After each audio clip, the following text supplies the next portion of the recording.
Okay, well, thank you everybody for tuning in. I hope, as Kate said, this is informative and useful to you. I'm going to switch off the video cam in a second, partly because you don't want to see me fidgeting all the time, but also because it obviously video chews up a bit of bandwidth, and I would much rather that the actual presentation itself went smoothly. So, having said hello and thank you for joining us, I'm just going to switch my webcam off now. Hopefully, though, you can still see the presentation up on the screen in front of you. Before we properly get started, I just want to emphasize a couple of things. So as was suggested by my sort of career background at the beginning, I've worked at this for probably since my time as a head of department, which now must go back about 25 years. In various schools, I've engaged with data one way or another. And I'm not, and you might be disappointed to hear this, I'm not going to give you a sort of magical recipe that is going to convert or assuage or persuade, whatever phrase you want to use, all your data doubters within your school, because I don't think such a recipe actually exists. One of the criticisms that's made, I think, rightly, of deploying data is this apparent attempt to try and reduce a human person, one of our students, into a collection of numbers. That doesn't sit well with people, it doesn't sit well with me, and it's not what we're trying to do. There is no instant recipe for dictating how a pupil should respond, will respond, how their personality reacts to the way in which we teach them. And that same is true of our colleagues. So there isn't a recipe to say, if you do this, the skies will clear, all doubts will go, and your team will be completely on board and following where you lead. That's just never going to happen. But I do think the topic of discussing data doubters allows us to discuss slightly more important things in a way. Why does doubt arise? What is it that we're trying to do with our data? Are we misrepresenting the data? Are we actually using it in the way in which it was intended? Or are we trying to use it in ways that it's not fit for purpose, and therefore that engenders doubt, it engenders suspicion? My feelings on this have been influenced strongly by some of my most vocal data doubters, and it's grappling with that. Where does their doubt come from? How can I bring them on board that is clarified in my own mind what data is, how it should be used, and what we should be doing with it in our schools? So with that in mind, I think it does do well for us to reflect on how it can be that something, for some of us, which looks so innocent, the whole data side, how it can engender such strong feelings in some of our colleagues. After all, it does come from such a pretty place like Durham, and now that the Cam Centre is part of the Cambridge umbrella. I believe that's a photograph of their new swanky looking offices, which I'm looking forward to visiting at some point. How is it that all of this can generate such strong feelings amongst some of our colleagues? And in order to aid the discussion, I'm in a sort of slightly light-hearted way going to divide the types of data doubt into three broad categories. What I would call existential doubt, by which I mean a sort of apparent or implicit judgment on the teachers. The data is saying that we're not good enough. Is that what you're trying to tell us? Discuss that in greater length, what I mean exactly by that. But there's also what I would categorize as philosophical doubt, or to summarize it, the sort of not in my backyard type approach. And by that, I mean the sort of views that come up from some colleagues, quite often in the more, what you might call more creative subjects, art, drama, etc., that the data doesn't really apply here. How can you use data to predict an outcome, a grade outcome, for example, in this subject, when so much of it depends on creativity, which is not caught by the data? How do we address that view? And then finally, what I'm calling practical doubt, which is, in principle, it's all good. We understand what's going on here. We like the idea of it. We see where it's going, but we've got no time to do anything about it. So back to you. So I'm going to take all three of these in turn and say a little bit about, I think, where they arise from and what we can do to help bring these people on board, or at least what their doubt does in terms of informing us as leaders, as school leaders and keen proponents of data, what it tells us about the way in which we perhaps need to portray what we're trying to achieve. But before we do any of that, I think it's going to be worthwhile just rehearsing exactly what we mean by this data. And on that basis, I just wanted to quickly go through the basic premise that lies behind the chem approach and the chem data. Sure, many, if not all of you are familiar with this, but I just want to put my own particular spin on it for you, so it'll help inform our approach to the data doubters shortly. So the basic idea, obviously, is that at some point, best decided by your own school rhythms, we get some of our students to sit a baseline test. These days, most often a computer adaptive test. Generally, I used to get year 7 to sit it, year 9 to sit, and then year 12 as well. I know some people use Yellis in year 11, but that wasn't one that particularly appealed to me because it didn't fit into the rhythm of what we were doing at our schools. Anyway, so they sit this baseline test, and as a result of which they get a baseline score, which puts them into some area, some region, compared to all the other pupils who have sat that test that year, or indeed in previous years, going back to the origins of chem in the deepest, darkest 70s.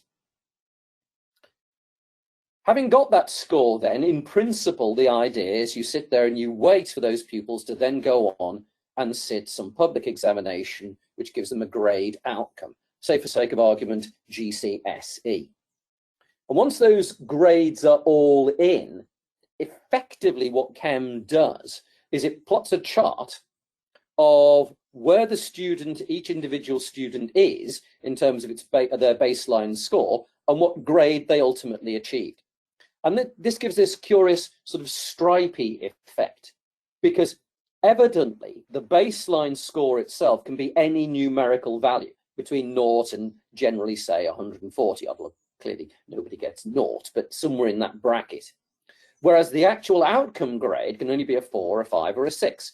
So that is why it's stripy in that horizontal sense, because the vertical scale, which is the outcome grade, can only be a specific value.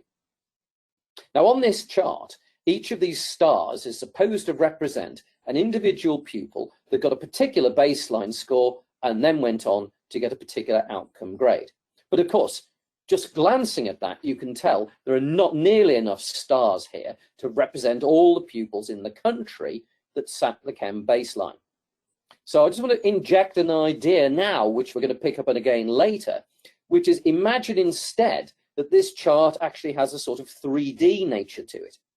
So rather than just being flat on the page, I wish you could see the hand gestures I'm using at the moment to make this point clearer. Rather than it being flat on the page, each of these stars is in effect the base of a column, which is coming out of the page towards you. And the height of that column represents the number of pupils who achieved that score and then got that outcome grade. So this is going to be a 3-dimensional chart. Rather than this stripy effect, it's going to be a curious stripy hill pointing out of the page towards us. Most of the data is going to lie within that sort of an oval region there. There are going to be fewer pupils in the outlier regions, and most of them are going to be concentrated towards the middle there. And of course, when all this results are in, what the dark magicians, statistical magicians do at chem is they produce what's called a regression line, a trend line, a mathematical best fit, if you like, that represents that data. Is there, how is it that the baseline score is related to the outcome grade, and that line sort of gives the, if you like, the average relationship between those two. What it means is each individual pupil that we get to sit the test, they obviously have a specific score which puts them somewhere on that vertical arrow, and then again they get perhaps an outcome grade, most likely one of the 3 highlighted there, because that's sort of spans the greatest range of the data. Now, if we look at some very specific examples of this, this is a music GCSE exam in a particular year. I've taken the numerical values out, and notice in this instance that the fit is not a straight line, it's a curve. That's because the data I had to hand came from the independent sector, and their fits tend to have this slight curvature towards the higher grades, whereas an independent or a national regression line tends to be more linear. But that's not the point I'm making. I want to just do a transition now to another subject, mathematics, and what you can sort of see from that transition is that the cluster of data around the line is slightly different. The stripes have a different width to them, if you like. And clearly, there would be a different height as well, although we're not seeing that on a flat chart like this. This is by way of indicating what we refer to as the scatter and the correlation.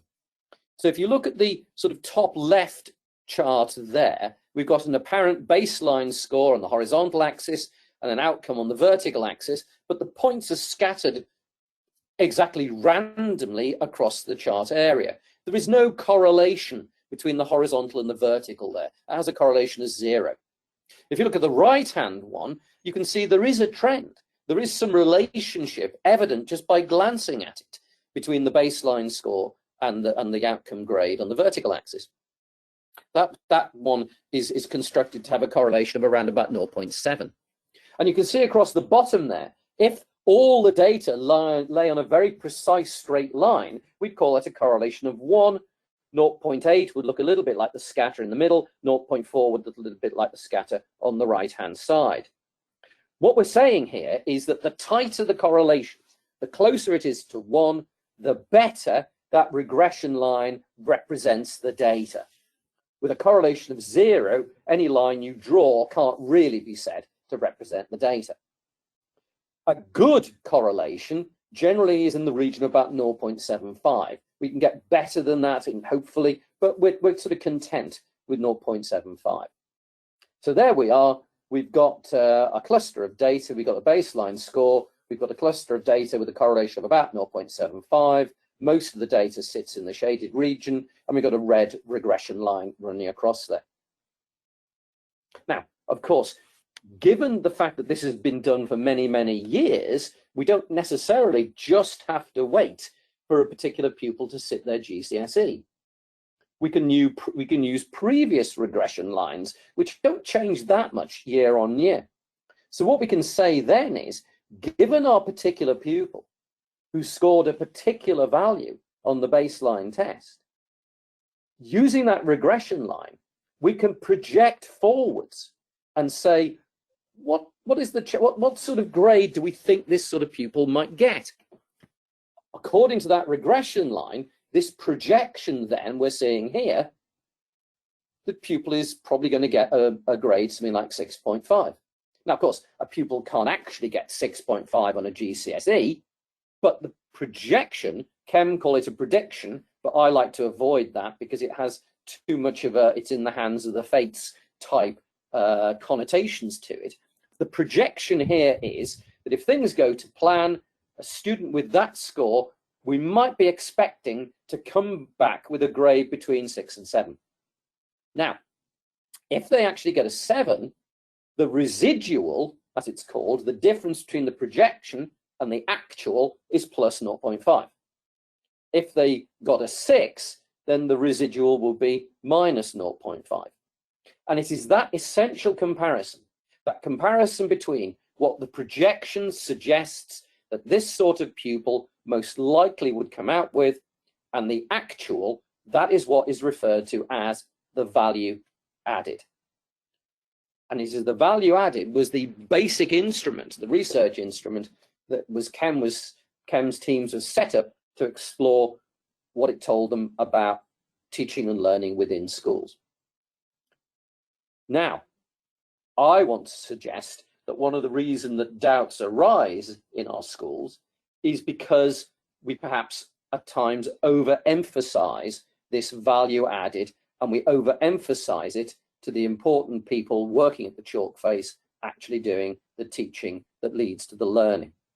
But before we go on to that, I just want to make just a little segue, if you don't mind, just to talk about this scatter a little bit further and suggest that, as I was saying, depending on how wide the spread of data around the line is, so our faith in the reliability of that line varies. But there are going to become times when we actually might want to do comparisons between subjects. Now, year on year, the scatter will be slightly different, and certainly between subjects, the scatter will be different. So how are we going to make a fair comparison? In order to do that, the spread of data either side of the trend line really ought to be the same. And that's not going to happen with raw data. But fortunately, again, there is a statistical way of taking that raw data and standardizing it, going from the raw residual, the difference between the projected value and the actual outcome, and turning it into a standardized residual instead.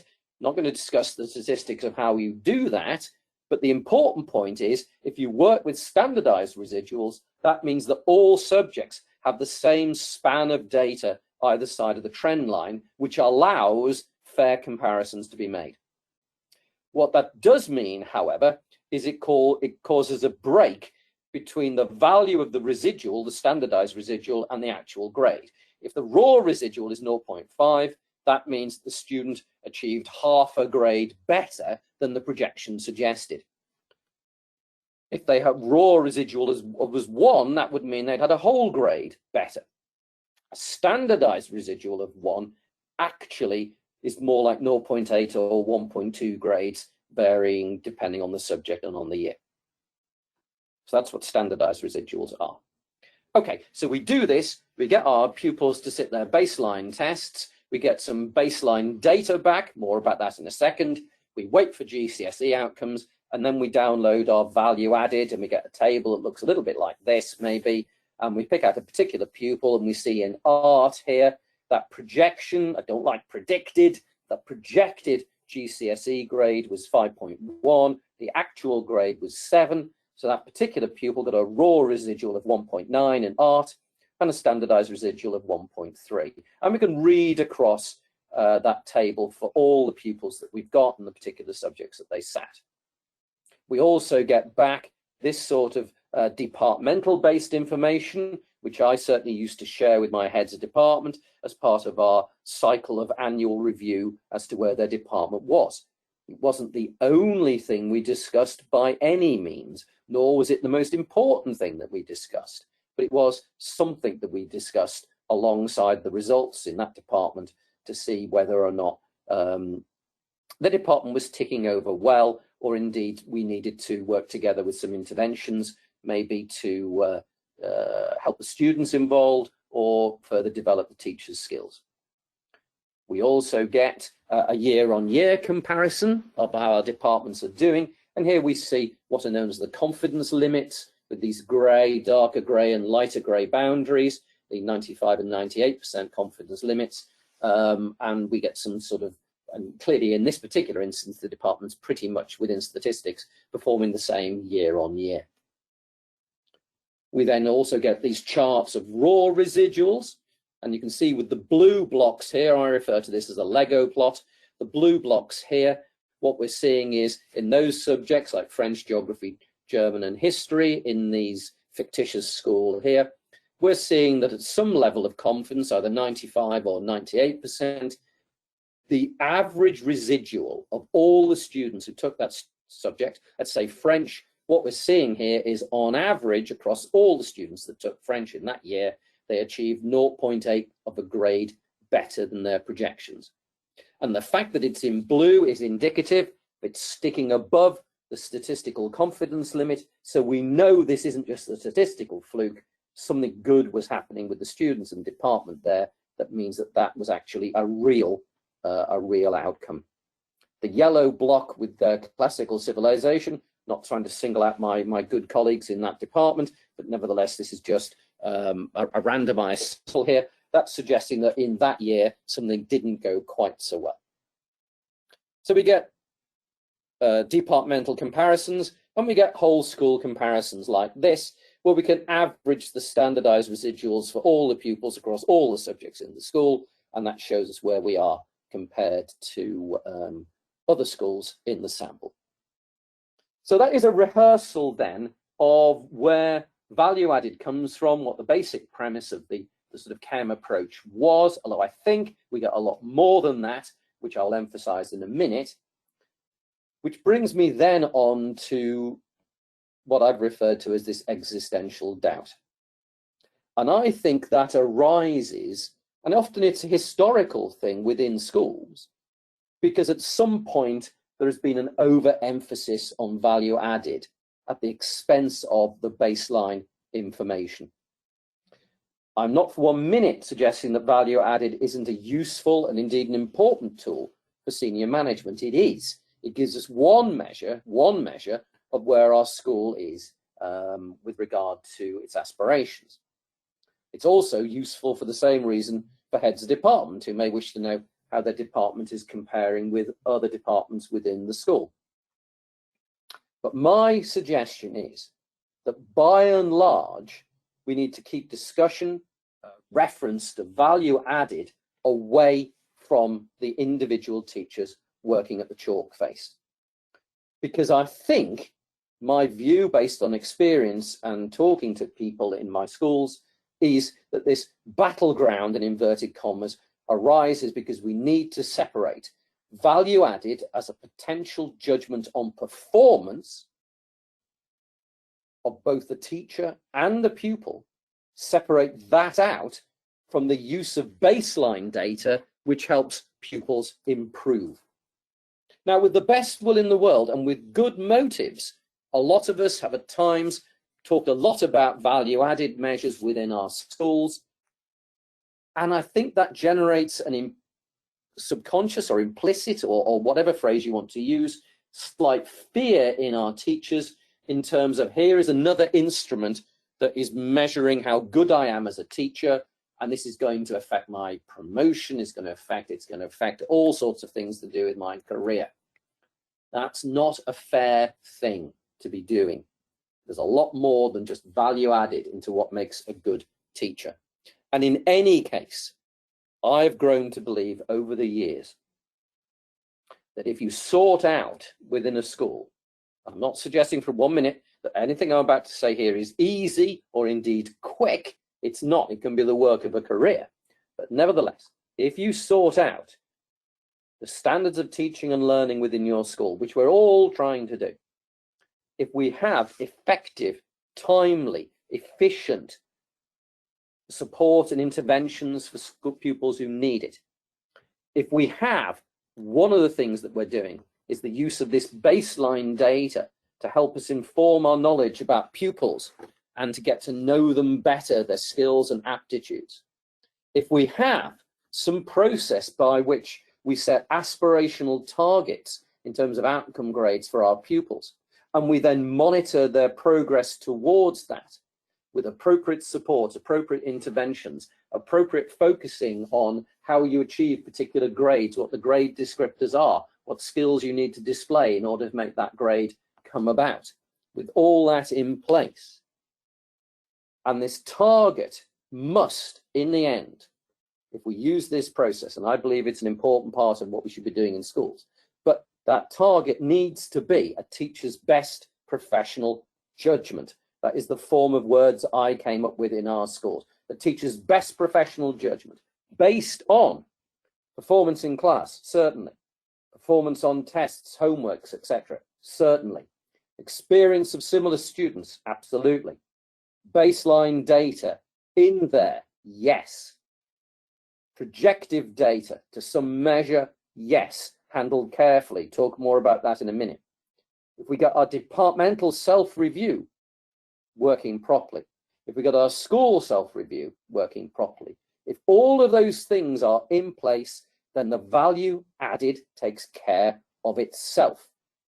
If we back our teachers to be ambitious and aspirational with their pupils, if we support them in good teaching and learning, if we support our students with good interventions, then we don't need to worry about the value added. It will come good. So if we're not fussed about the value added measure day in, day out, what is the point of engaging with the chem data? What is it that we do actually get? We get these IPRs, these individual pupil records, which I'll go on to talk about in a moment. We get the horribly, horribly named chances graphs, which I think are crucially important in all of this. We need to be using those to help set these aspirational grades for our pupils, because that chart, properly used, properly discussed, can raise aspirations. I'll come on to that. So what do I mean about the baseline data? I mean we get these IPRs back here.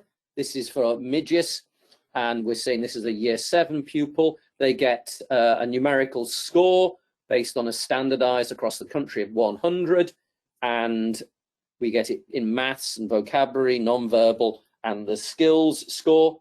The overall midges score is a combination of the vocabulary and the maths that is sort of massaged together to give the midges score, which is statistically the best projector of GCSE outcome. We also get these 95% confidence limits. They are the error bars, as they're called technically, but you might call the whiskers on the data point. What that tells us is if we were to doom this pupil to take the same test over and over and over and over again, then 95% of the time they would get a score within the bounds of those lines. So what we're seeing here on this particular chart, I don't want to make too much of this chart because it's just one plucked from a piece of chem training manual. We can see that by and large, these scores I've outlined in green are compatible because their 95% confidence limits sort of overlap with each other. But there is evidence here of an incompatibility between the maths score and the vocab score. So what can we glean from data such as this? Well, perhaps it's an early indicator of some educational need. Certainly once we got all the IPRs back for our year 7s, I used to sit down with our head of curriculum support.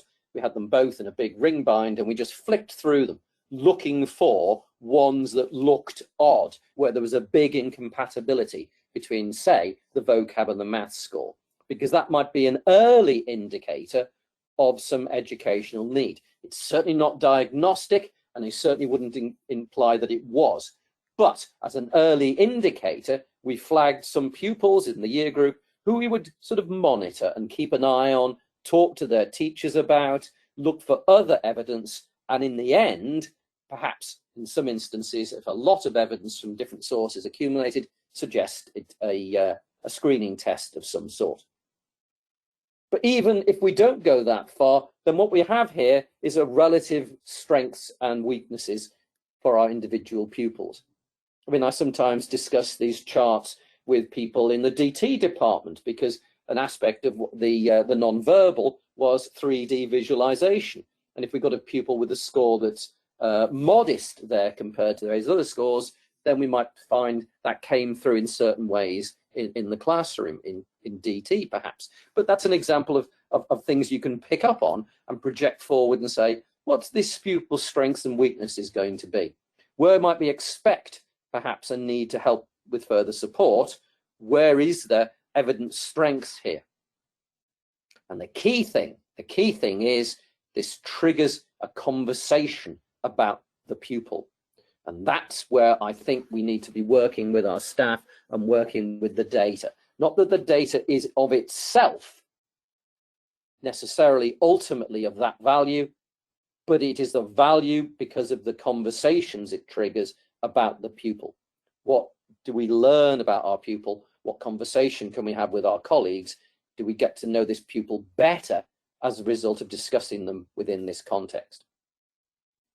In fact, I would like to stress that data starts discussions. It can trigger debate about teaching and learning. It can put a new perspective on our pupils. Sometimes they hide their talents under a bushel. And when I actually see how well they do on the baseline test scores, we start to say, there's more to this pupil than necessarily we thought. And it helps us to target our teaching and our tutoring. However, and again, this is partly something that historically arises within schools, I think, there is a tendency for teachers to focus on the single midges projection, rather than issuing them out with all the baseline scores, which I did.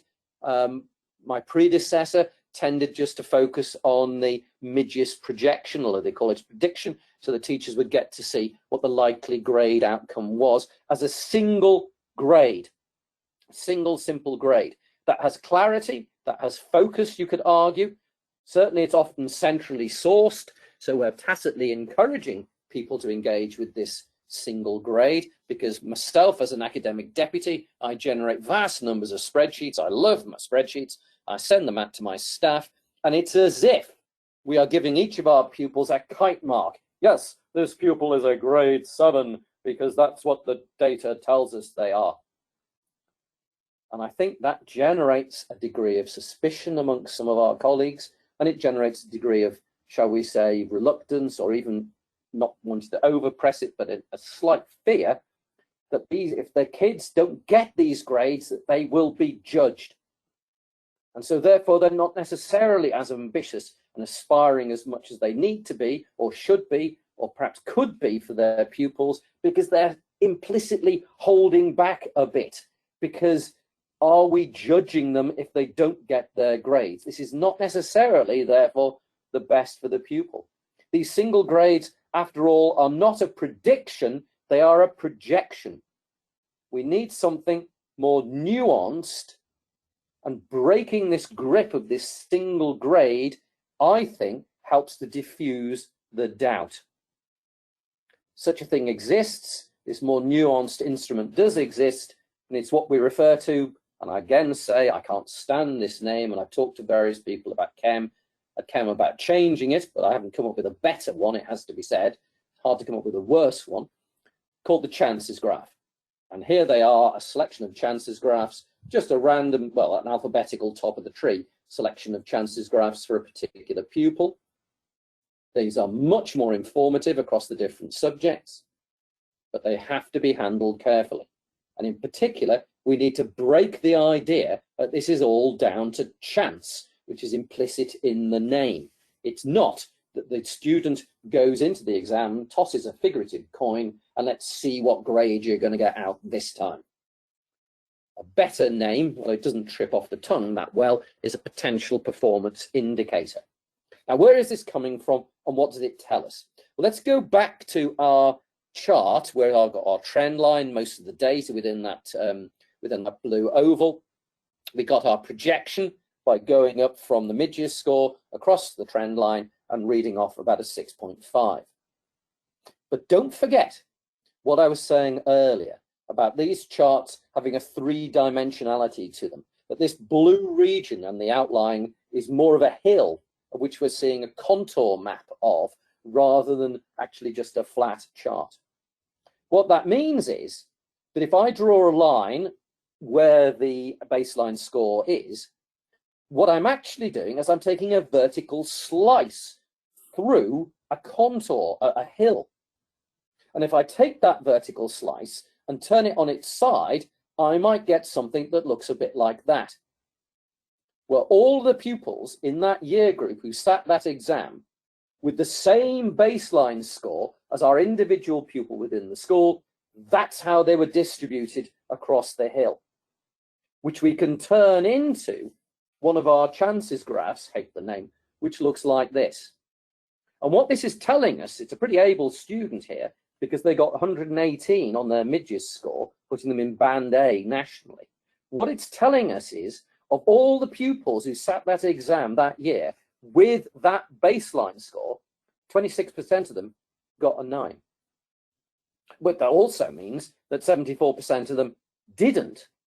Now, what we're doing now is we're not kite marking our individual pupil with a particular grade, which, don't forget, would have been between about a 6.5 and a 7. We're saying, yeah, the average result is about a 6.5, but look, a lot of pupils did better than that, and quite a few of them did worse.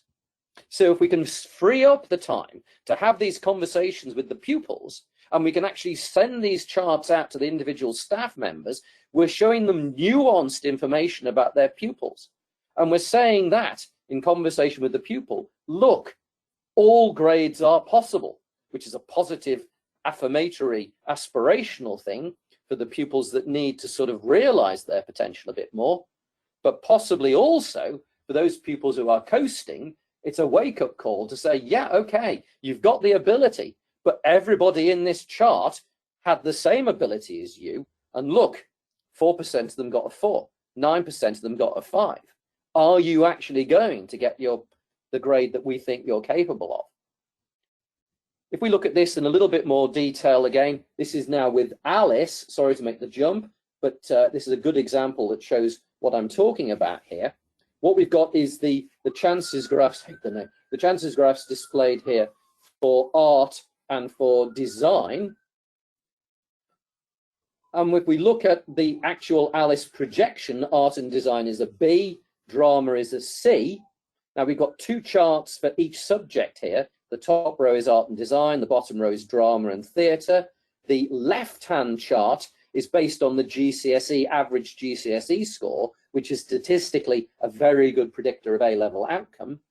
The right-hand charts are based on the adaptive test, the Alice adaptive test. Now, looking at these charts, we're seeing that the drama prediction of a C, drama projection of a C, yeah, perhaps that's a reasonable one. But with art and design, is that ambitious enough for that particular pupil? And if we didn't show those charts, we wouldn't see the difference between those two projections. At face value, we would treat the art and design B the same way we treat the drama C. And that is not fair to the pupil. We're not giving enough information to show that actually there's a suggestion here that that pupil is certainly, a lot of the pupils of the same score did better than that. What else do we see here? We also see that the chart looks very different might be an exaggeration, somewhat different for the adaptive test compared to GCSE. Particularly see that in art and design. Maybe this student underachieved at GCSE. There's a conversation we can also be having. So I'm saying that using the raw prediction can be flawed. After all, it's a projection, not a prediction. It can lead to us not being ambitious enough, and it can lead to teachers implicitly protecting themselves from performance judgment by not being as aspirational for their particular pupils as they might be. There can be genuine reasons why data doesn't apply to a particular pupil, but I think this focus on the single outcome grade leads to thinking about value added, which is and can be intimidatory for our colleagues. It also masks a lot richer level of data that Chem provides and that we should be using. That baseline data to help us get to know our pupils better and to target our teaching and learning, and those terrible name chances graphs that tell us about what possibilities lay before this pupil.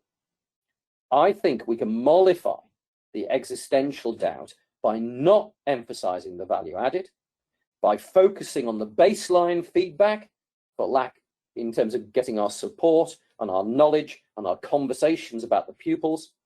We should be focusing on the chances graphs when it comes for target setting, because that's much more level information and it exposes how some of these projections are better than others.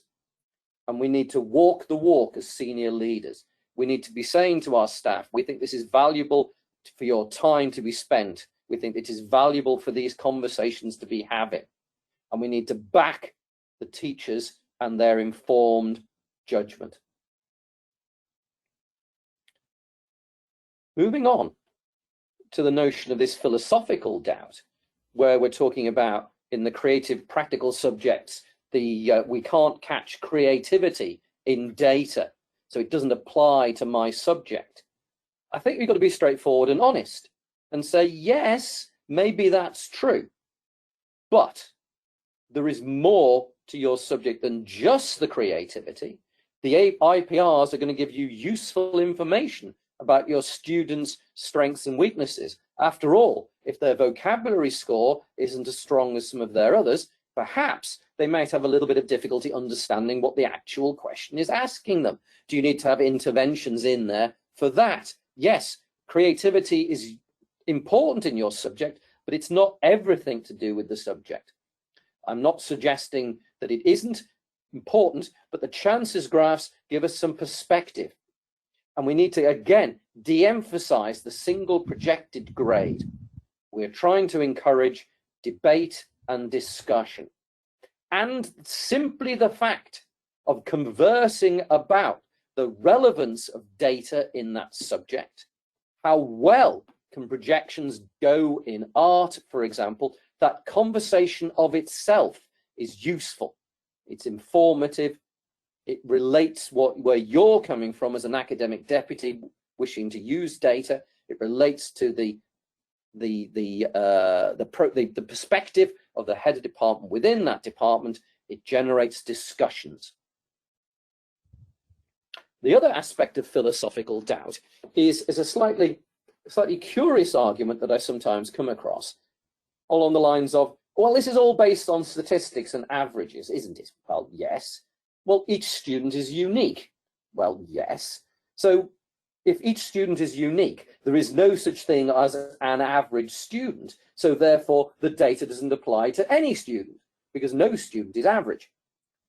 Well, yeah, that's a curious argument, but it does sort of represent an underlying philosophical view, which is you can't catch a student purely in numbers.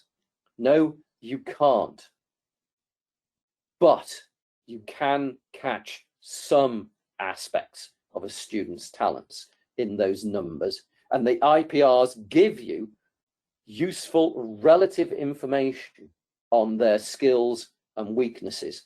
And that can be exploited in every department without a slavish view that this tells us everything about what we need to know about our pupil. No, there isn't an average pupil, but every pupil has average-ish tendencies, average-ish levels of skill, which we can pick up on from the IPRs, or indeed much higher than average, which is useful information. Again, the chances graphs give us perspective, and it is again all down to de-emphasizing the role of the single projected grade in favor of use of baseline data, in favor of use of the chances graphs, although we've got to find a better name. Oh, sorry, I'll stop going on about that. And then finally, in my categories of 3 types of doubt, we get onto the practical doubt, which I'll have to be honest, I think is the hardest to deal with. We know teachers, heads of department, heads of year are busy people. We know their reaction is going to be, we don't have time for this. What do you want us to not do in order for us to actually engage with this data in the way that you are suggesting? What is the solution to that? There is, I'm afraid, I think, no magical solution. But we have to start by giving permission to take the time. And we've got to walk the walk in terms of supporting our colleagues in doing that. I used to say that if I'm wandering around the school of an afternoon or a morning and I walk past a classroom and I see some pupils engaged in some useful self-work, paperwork, maybe something like that, and a teacher at the front having a conversation with a pupil about the chances graph, fantastic. That is time well spent. Most of these conversations can just be very brief. Yeah, this is what it looks like. Do you agree with that? Yeah, I think the challenge grade should be this. Some of the conversations need to be a little bit more in depth. We need to give our teachers the permission to spend that time. We're also going to try and back them up by streamlining the routine.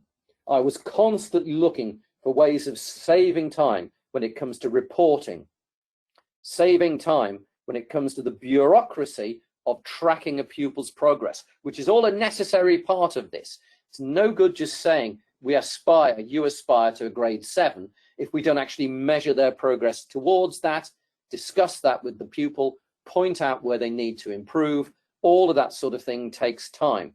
And nothing drives teachers more mad, I know, than them having to enter grades constantly in this spreadsheet or that spreadsheet or the other spreadsheet. We need to be looking constantly at ways of smoothing this over, and I think good IT is part of that. The whole monitoring, tracking, marking, if we can release time from those areas that teachers can then spend in these conversations and discussions, we're doing them a service, and in the end we're doing our school a service. And that means engaging as a school as a whole in this vision to prioritize these sorts of conversations, to prioritize this way of using data, which is more nuanced and therefore more detailed and therefore more time consuming, yes, but it's a better way of working with the data. It's a more accurate way of working with the data.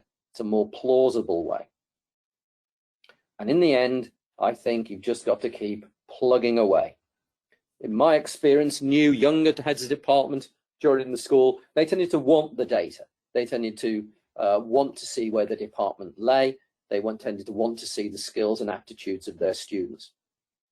We also adopted a policy of training. We got an outside expert to come in every year, and he would spend 3 or 4 days in the school, and every new teacher to the school was trained in the use of baseline data in the classroom. Every new tutor or head of year was trained in the use of baseline data and the chances graphs, looking for patterns across the pupils in their charge. Every new head of department was trained in the use of baseline data, was trained in the use and meaning of chances graphs. They were also trained in the use of value-added data about their department, but again, we continued to de-emphasize that as one measure, one useful measure of departmental achievement, but a single year tells you nothing. Pattern over years starts to tell you something, but in the end, we backed our heads of department to say, this is where you are. This is where the value added tells you where you are, yes, but get these bits about using the data, use target setting, monitoring, progress checking in your department right, and the value added will come good. You must be consistent. You must be realistic about what the data means, and part and parcel of that is also saying what the data doesn't mean. What is expected of the use of data, where it's overemphasized, where it's underemphasized, and again, stressing with all of these things the role of dialogue. That's my vision for how data should be used within schools. Your experiences may be utterly different, in which case you may not share that vision entirely or even at all. I know what I've said is not easy to achieve. I don't think I ever managed to achieve it completely in any school that I worked at, but we evolved towards it. And I do believe if you take these steps of talking about the baseline data, talking about the chances graphs, and doing that sort of approach, then your data doubters start to come more on board, because they see where you're coming from is a, may I suggest, a more humane approach, a more realistic approach, and that we are not trying to reduce pupils to a collection of numbers, nor are we trying to come up with some new fancy measure of measuring how good our teachers are.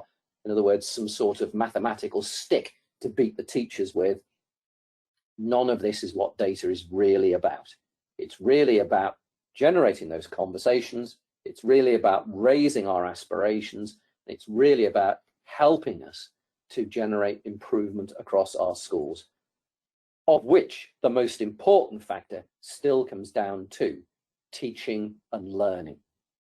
But I think this provides a context, and there can be no such thing as not having enough information about pupils and about our colleagues. That's my vision. I hope it's been useful to you in some regards. It may have given you some hints and tips about how to tackle your data doubters.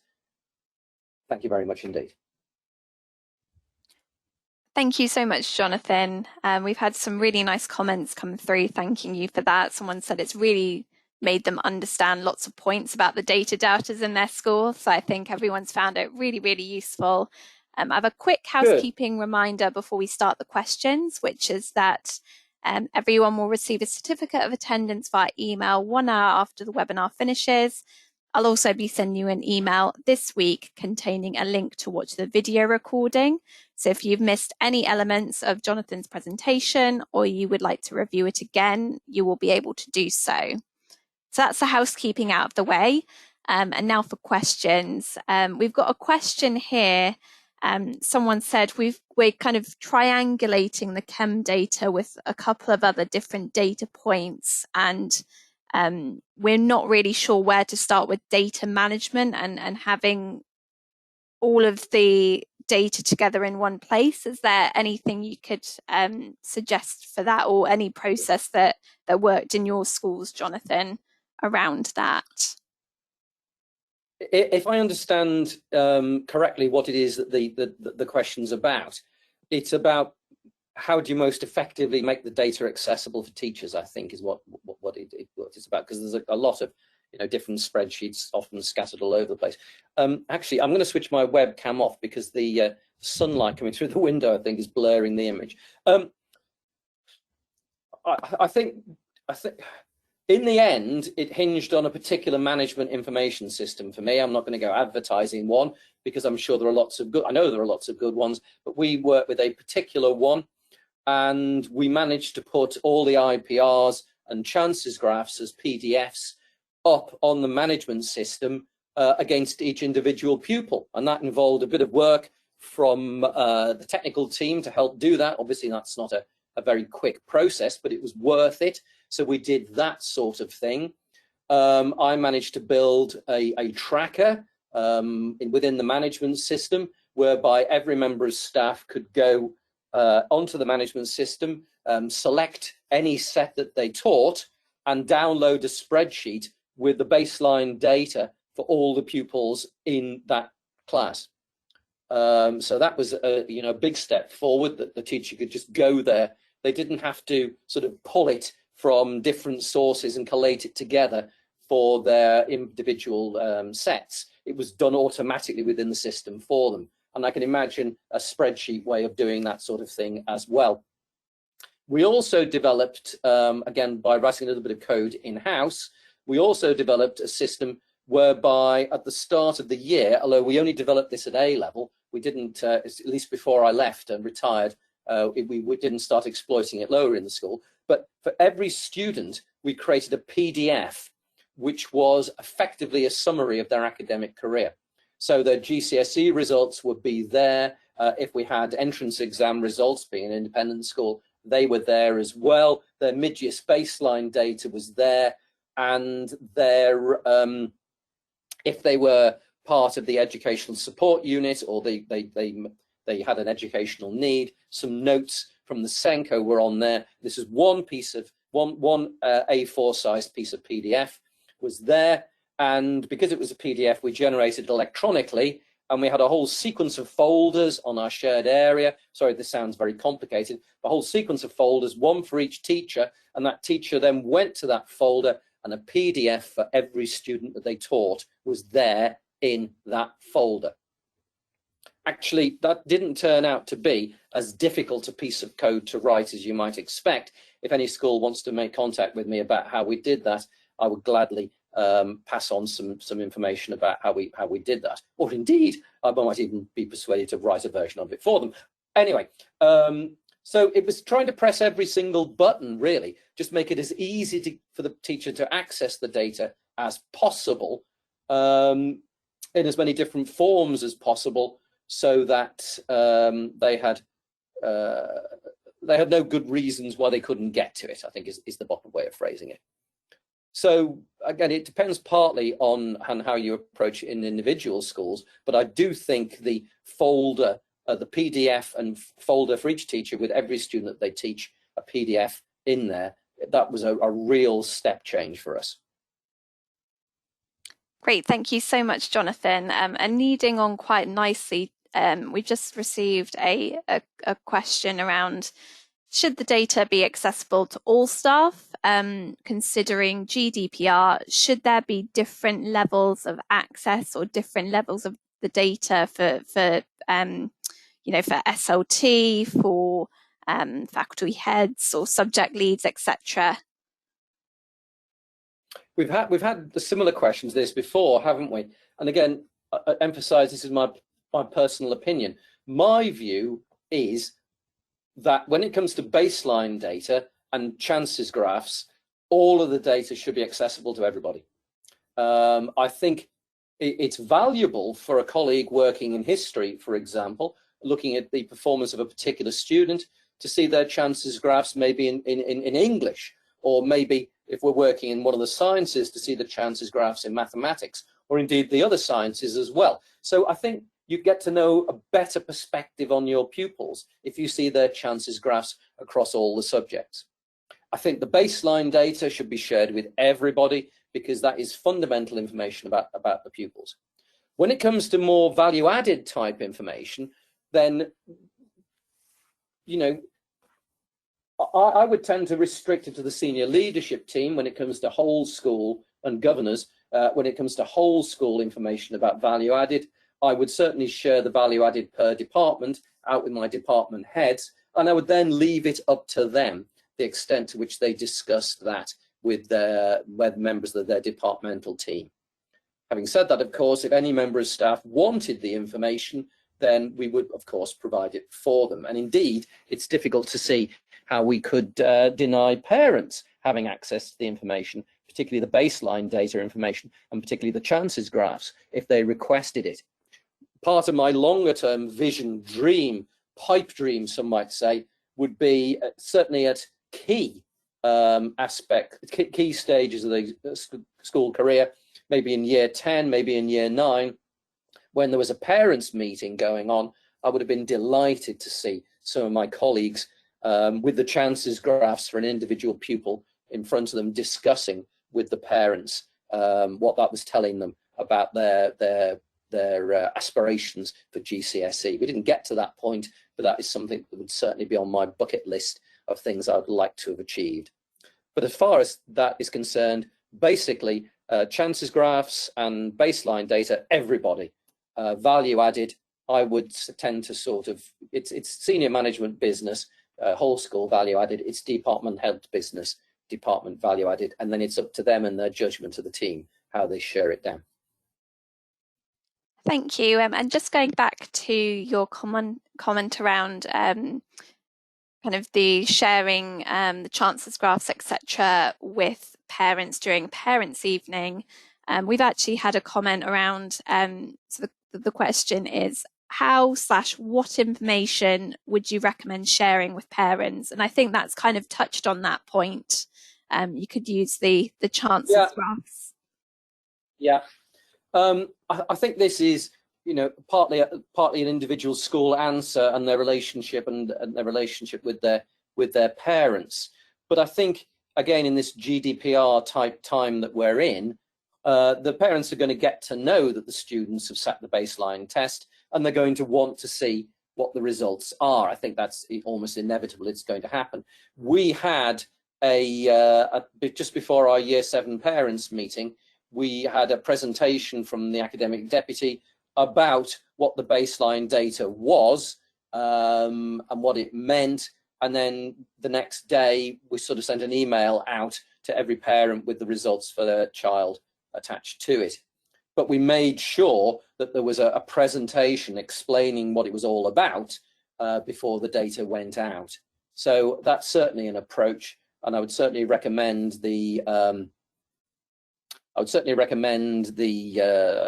teaching the parents, as it were, what it's all about. I think there are conversations which, you know, I've had a few of, and I'd like to continue having, and I'm sure others would as well, with Chem about how we can actually look at the way in which the data is presented visually, in terms of taking the sting, understanding sting out of it a little bit for parents.